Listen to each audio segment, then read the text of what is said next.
যখনই বাংলাদেশ কোনো ক্রান্তি লগ্নে পড়েছে, কঠিন সময়ে পড়েছে, বাংলাদেশের মানুষ আস্থা রেখেছে বাংলাদেশ জাতীয়বাদী দলের উপর।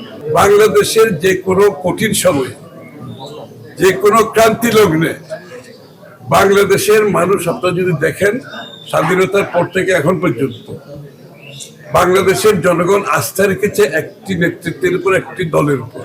এটা হচ্ছে বাংলাদেশ জাতীয়তাবাদী। যখনই বাংলাদেশ কোনো ক্রান্তি লগ্নে পড়েছে, কঠিন সময়ে পড়েছে, বাংলাদেশের মানুষ আস্থা রেখেছে বাংলাদেশ জাতীয়বাদী দলের উপর। কারণ এই দলটি এই সমস্যা, এই ক্রান্তি লগ্ন কঠিন সময় থেকে উত্তরণের বারবার প্রমাণ করেছে।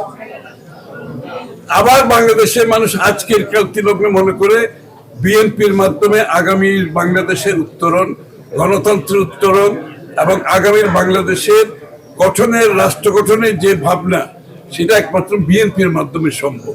এই জন্য এই নির্বাচনে তার ফলাফলের প্রতিফলন ঘটবে আমি বিশ্বাস করি। আমরা সেটা দেখতে পাচ্ছি।